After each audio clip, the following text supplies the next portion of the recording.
Welcome back to my channel Rinki সুপ্রিয়। তো তোমরা সবাই কেমন আছো? আশা করি সবাই খুব ভালো আছো আর আমরাও খুব ভালো আছি। তো আজকের ব্লগটা এখন থেকে স্টার্ট করছি। এখন হচ্ছে সকাল 7টার মতো বাজে।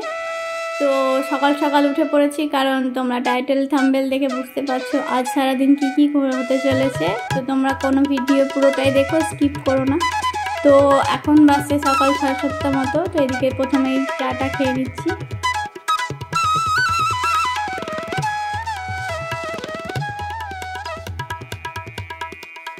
তো আমি এদিকে চা খাওয়া শেষ করে এসে দেখছি রান্নাঘরে এইদিকে পটল দিয়ে মাছ করবে রান্না, এই জন্য এদিকে সবটা কাটা রয়েছে। আর এদিকে দেখছি মা মাছ ভাজতে বসিয়ে দিয়েছে, মাছটা এদিকে ভাজা হচ্ছে। চলো আজকে তাড়াতাড়ি রান্না বান্না করে, একটা সারপ্রাইজ আছে সবার জন্যই।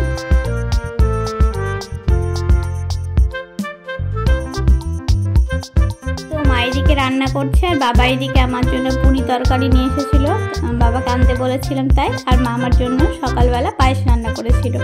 তো বাড়িতে আসলে এটা ওটা তো বায়না করি, মায়ের কাছে পায়েস খেতে খুব ইচ্ছে করছিল। এবার তো মাকে বলায় মা সেটা করে দিয়েছে, আর বাবা এদিকে দোকান থেকে পুরি তরকারি এনেছে। তো এটা দিয়ে আমি আমার ব্রেকফাস্টটা কমপ্লিট করব। তো দেরি কিসে, চলো জলদি খাবারটা খেয়ে নিই।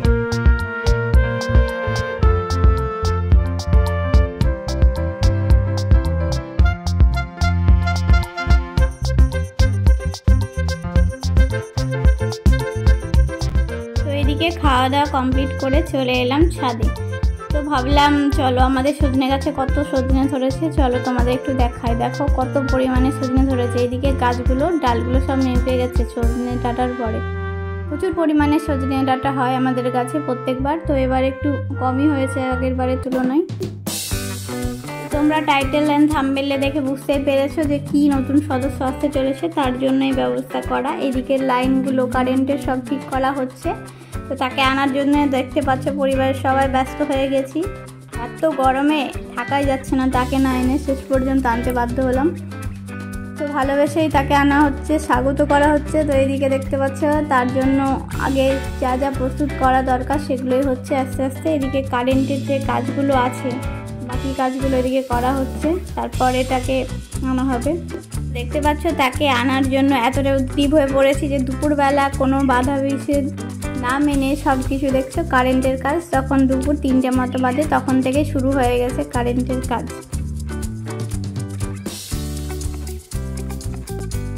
তো এই সমস্ত লাইনের কাজগুলো শেষ করে এদিকে চলে এলাম রান্নাঘরে। ভাবলাম একটু বিকেলবেলার দিকে ম্যাগি করে খাওয়া যাক।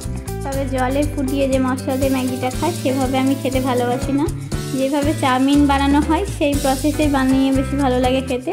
তো এদিকে 2 প্যাকেট ম্যাগি নিয়ে চলে এলাম। তো চলো সেদ্ধর থেকে যেভাবে মশলা দিয়ে করে সেভাবেই করে নিই। তো এটা খেয়ে বিকেলে কোথায় যাচ্ছি তোমরা দেখতে থাকো। তো প্রথমে ম্যাগিটাকে এখানে সেদ্ধ করে নিলাম, তারপর এটাকে জল ঝরিয়ে এখানে শুকনো করে রেখে দিয়েছি। তো তার পাশে কড়াইয়ে দেবো তেল আর যা ফোড়ন দিতে হবে। তারপরে টুকরো করে রেখেছিলাম টমেটো, সেটা লঙ্কা, এগুলোকে দিয়ে দিলাম। একটু ভাজা ভাজা হয়ে আসলে ম্যাগিটা দিয়ে মশলা দিয়ে ভেজে এটা নামিয়ে নিই। এটা খেতে দারুণ লাগে আমার ওই সেদ্ধ ম্যাগির থেকে। চাউমিন প্রসেসে রান্না করলে বেশি ভালো লাগে খেতে। তো এতে ইচ্ছে করলে পেঁয়াজ, আলু, তারপরে ডিম এইসব দিয়ে চাউমিন প্রসেসে বানানো যায়। তো এত গরম পড়েছে না, তো তাতে আর ডিমটা দিলাম না, এই নিরামিষভাবেই করে নিলাম তাড়াতাড়ি করে। তো চলো এটা তাড়াতাড়ি রান্নাটা করে নিয়ে খেয়ে নিয়ে বেরিয়ে পড়ি।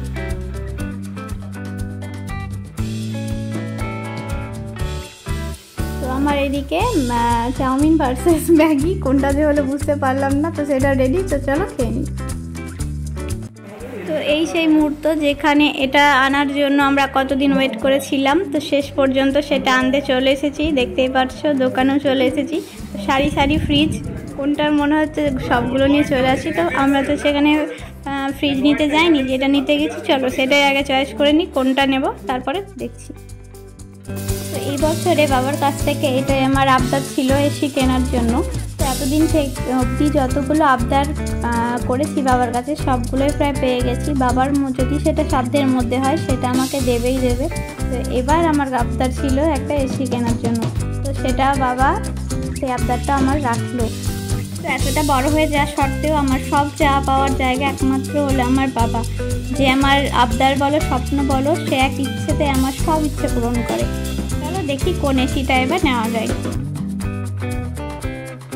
তো এখানে এত রকম ব্র্যান্ডেড ফ্রিজ এসি সব কিছুই ছিল, তো আমরা কোনটা নেব বুঝতে পারছিলাম না, তার জন্য এতক্ষণ ওয়েট করে ভাবনা চিন্তা করা হচ্ছিল। তো শেষ পর্যন্ত কোন ব্র্যান্ডটা নিলাম আমরা ঠিক করে নিয়েছি। তো চলো এবার বিলটা পেমেন্ট করে আমরা আমাদের জিনিসটা অর্ডার করে নিই।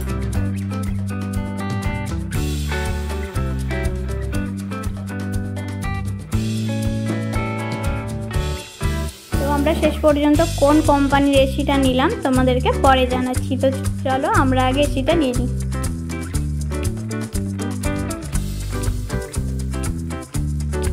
তো আমাদের এখানে পেমেন্ট করে অর্ডারটা দেওয়া হয়ে গেল, কিছুক্ষণের মধ্যে আমাদের বাড়িতে পৌঁছে দেবে সেটাও জানিয়ে দিল। তো সেখান থেকে আমরা চলে এলাম মেলায়। তো আমাদের বাড়ির পাশে এদিকে কীর্তন হচ্ছিল, সেখানে বিখ্যাত কীর্তনিয়া শম্পা গোস্বামী সেখানে এসেছিলো। তো ভাবলাম চলো একবার সেখানেও যাওয়া যাক।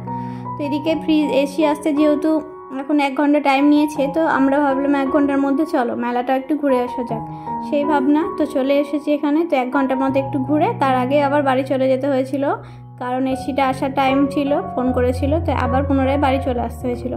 তবুও এই বিখ্যাত কীর্তনিয়া শম্পা গোস্বামীকে যে আমরা স্বচক্ষে দেখতে পেলাম এটাও আমার কাছে সার্থকতা, কারণ যাকে টিভিতে দেখেছি তাকে সামনে থেকে দেখার খুশির মুহূর্ত আর কিছু নেই। দেখতে পাচ্ছ শত শত লোক এখানে এসেছে তাকে দেখার জন্য, তার কীর্তন শোনার জন্য।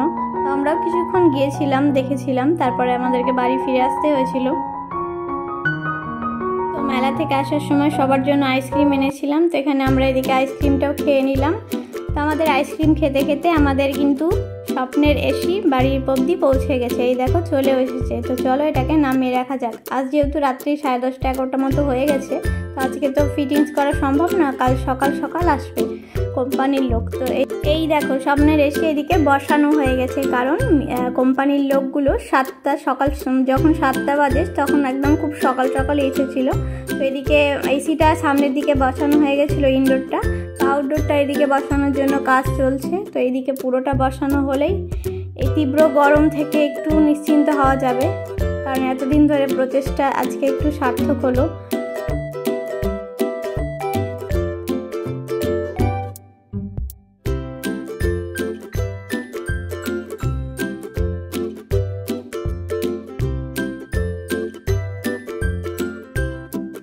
তো এই দেখো আউটডোরটা এদিকে বসানো হচ্ছে। তো এইদিকে আমাদের এসি লাগানো কমপ্লিট হয়ে গেছে। তো লাস্টে এদিকে মুছে পরিষ্কার করে দিচ্ছে, যে ধুলো বাড়িটা লেগেছিল সেটা। এদিকে লাগানো প্রায় কমপ্লিট হয়ে গেছে, এবার যত খুশি হাওয়াই যায়। তো এইদিকে বাইরে এবং ভেতর পুরো দুটোই একদিকে ফিনিশ করা হয়ে গেছে। তো দেখতে পাচ্ছ কমপ্লিট। এবার এদিকে দেখো এসিটা অন করা হয়ে গেছে। এসি যখন অন হয়ে গেছে তো একটু তো হাওয়া খেতেই হবে, তাই এদিকে প্রথমে বললো অন করে 1/2 ঘন্টা মতো একদম চালিয়ে রাখতে। তো এদিকে যেহেতু ঘর ঠান্ডা একদম চিল হয়ে গেছে, তো এদিকে ওকে খেতে বসতে বলে দিয়েছি, কারণ দুপুর অনেকটাই বেলা হয়ে গেল, এখন 1:30 থেকে 2টো মতো বাজে। এই এসির সমস্ত কিছু কাজকর্ম করতে অনেকটাই বেলা মতো হয়ে গেছে। তো এদিকে খাওয়া দাওয়া কমপ্লিট করে তো এদিকে একটু ওই বাড়ি যাওয়ার কথা ছিল, কারণ আমাদের যা জিনিসপত্র আছে ওগুলো আনতে হতো। তো এই দেখো নিয়েও চলে এসেছি। এখানে দেখতেই পাচ্ছ বিছানার কাছে দেখবে অনেক কিছু ব্যাগপত্র রাখা আছে। ওর এদিকে মন খারাপ, কারণ এদিকে ঠান্ডা ঠান্ডা হাওয়া, এদিকে আমাদের পাশেই কীর্তন হচ্ছে, মেলা, সমস্ত কিছু ছেড়ে আমাদেরকে চলে আসতে হবে সেই কলকাতায়। তার জন্য ওর একটু মন খারাপ, কিন্তু কিছু করার নেই, আসতেই হবে। ওর যেহেতু মন খারাপ তাই ওকে ভিডিওটা অন করে বলছে, একটু কথা বলছি, হাসানোর চেষ্টা করছি আর কি। ওর অনেকটাই মন খারাপ, আসতে চাইছে না। ওর কি বলবো, আমারও মন খারাপ। তো এদিকে আর তোমাদেরকে ভিডিও দেখানো হলো না, ব্লগটা নেওয়া হয়নি ভিডিও, কারণ এদিকে তাড়াহুড়ো করে আমাদেরকে বেরিয়ে পড়তে হয়েছিল, কারণ সমস্ত কিছু গোছাগুছি করার মধ্যে সেরকম টাইম ছিল না হাতে, তার জন্য তাড়াতাড়ি করে বেরিয়ে পড়তে হয়েছে। তাই এদিকে দেখতে পাচ্ছ ট্রেনটা ছেড়েও দিয়েছে, আমাদের ট্রেনের টাইম ছিল 4:50 মতো। তো এদিকে বাড়ি আসতে আসতে প্রায় রাত্রি 10:30 বেজে গেছিলো। এক পাখি আমরা দাদা বৌদি ব্যারাকপুর থেকে দাদা বৌদি বিরিয়ানিটা নিয়েও চলে এসেছিলাম, কারণ অত রাত্রে এসে রান্নাবান্না করা বুঝতে পারছো অনেক ঝামেলা। তো একবারেই ব্যারাকপুরে যেহেতু নেমেছিলাম, আমি স্টেশনে দাঁড়িয়েছিলাম, ওখান থেকে ব্যারাকপুর থেকে দাদা বৌদি বিরিয়ানিটা নিয়ে চলে এসেছিলো। ও যেহেতু স্পেশাল বিরিয়ানিটা নিয়েছিল, তো 2 জায়গায় দিয়েছে দেখতে পাচ্ছ। স্পেশাল বলতে একটু পরিমাণটা বেশি আর 2টো পিস করে চিকেন দিয়েছিল, এটাই। তো তো এটা খেয়েই রাত্রেবেলা নিয়ে চলে এলাম, কারণ আবার রান্না বান্না করলে অনেক ঝামেলা আছে। তো এদিকে বিরিয়ানিটাই নিয়ে চলে এলাম ব্যারাকপুর থেকে। তো চলো এবার খেয়ে নিই, কারণ সারাদিন এত ধকল গেছে, এতটা জার্নি করে আসতে হয়েছে, আর শরীরটা দিচ্ছে না। তো চলো তাড়াতাড়ি করে এবার আমরা খেয়ে নিই।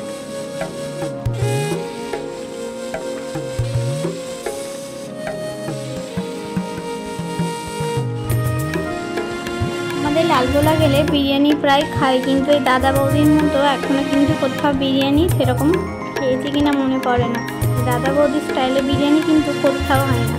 আরসালান, দাদা বৌদি এগুলো হচ্ছে ব্র্যান্ডেড বিরিয়ানি হতে পারে, কিন্তু নর্মাল বিরিয়ানি খেয়ে সবার মধ্যে যে দাদা বৌদি বিরিয়ানিতে অন্যরকম একটা টেস্ট লাগে না, দারুণ লাগে। তো আমরা যখনই আসা যাওয়া করি লালগোলা থেকে কলকাতা, তো যদি সময় পাই, সুযোগ হয়, তাহলে দাদা বৌদি বিরিয়ানিটা নিয়ে আসি। তো আজকে সেরকমই একটা দিন, সুযোগও হয়েছিল। আর বাড়িতে বুঝতেই পারছো এসি লাগানো হয়েছে, সেই আনন্দে একটা ট্রিট দেওয়া হয়ে গেল। তো এই দাদা বৌদি বিরিয়ানি জাস্ট দারুণ দারুণ। বন্ধুরা, তোমাদের ভিডিওটা কেমন লাগলো অবশ্যই কিন্তু কমেন্টে জানিও, আর ভালো লাগলে অবশ্যই একটা সাবস্ক্রাইব করে দিও। তোমরা কিন্তু ভিডিওটা দেখছো কিন্তু সাবস্ক্রাইব করছো না, এটাতে কিন্তু হবে না। অবশ্যই কিন্তু সাবস্ক্রাইব করে দিও। তো দেখা হচ্ছে পরের ব্লগে, ততক্ষণের জন্য তোমরা সবাই ভালো থেকো, সুস্থ থেকো, টাটা।